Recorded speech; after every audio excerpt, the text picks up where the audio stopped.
Without objections, all members may have 5 days to submit statements, questions, extraneous materials for the record, subject to the length limitation in the rules.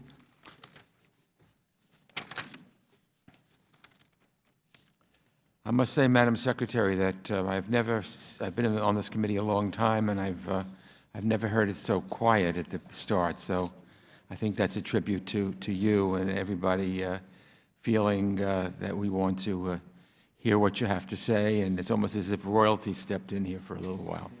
So thank you so much for being here. As we have so far, this committee will continue to grapple with the most immediate and critical challenges around the world. At the same time, I think it's important that we take a step back and look more broadly at the overall state of American leadership and foreign policy, and to lay out our own vision and ideas. As we conduct that assessment of the Trump administration's foreign policy, we're honored to welcome one of our country's most accomplished and thoughtful foreign policy minds, former Secretary of State Madeleine Albright. Well, thank you, Secretary Albright, for joining us today to share your insight. Welcome back to the committee. Welcome also to members of the public and the press. It will be no surprise that I have deep concerns over the direction American foreign policy has taken in the last 2 years. We have been walking away from international obligations. It's called into question America's commitment to our alliances and core values. It's alienated our friends, emboldened our adversaries, and cozied up to strong men and dictators, and the people on the front lines of American foreign policy, our diplomats and development experts, have been pushed to the side. It's also a foreign policy that weakens and isolates the United States and makes us feel less safe.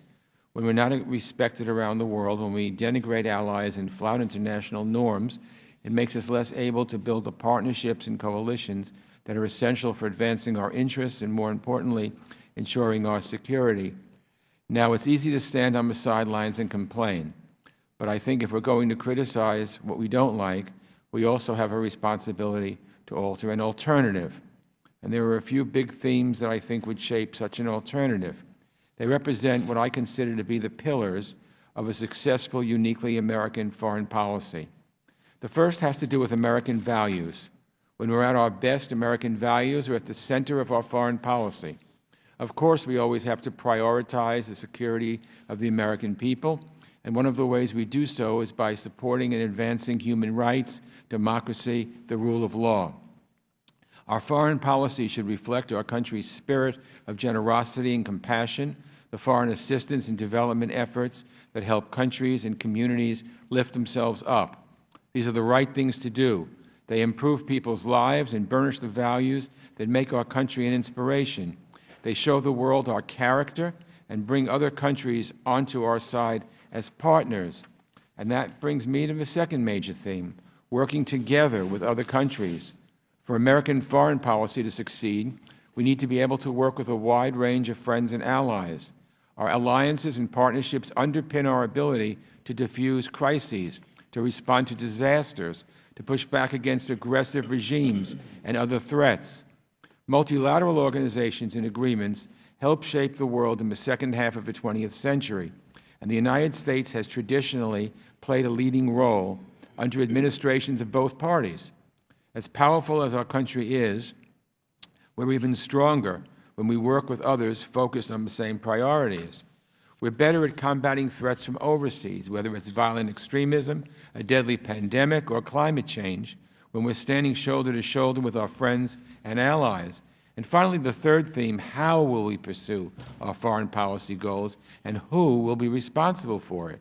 The way I see it, we need to elevate diplomacy and development, because whether or not they're treated this way, they are absolutely essential to our national security.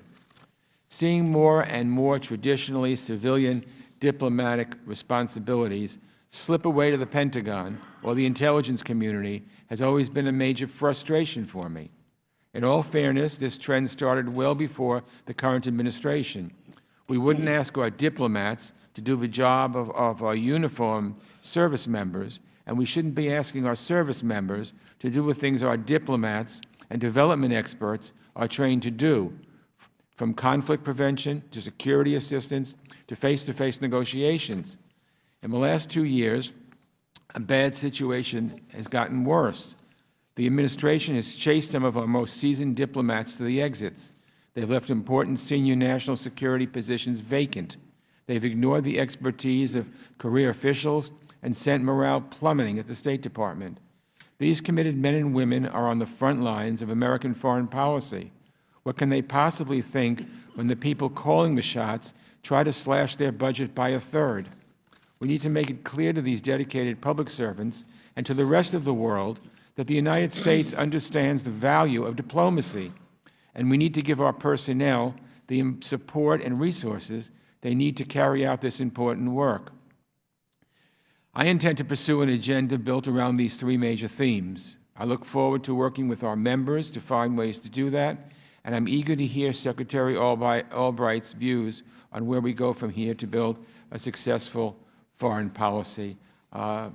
Secretary Albright has always been my favorite. The words, the pearls of wisdom that come from her mouth, just a wonder to behold. It's good to hear it. So we look forward, Madam Secretary, and I will yield to my friend, the ranking member, Mr. McCall of Texas, for any opening remarks he might have. And thank you, Mr. Chairman, and welcome, Madam Secretary.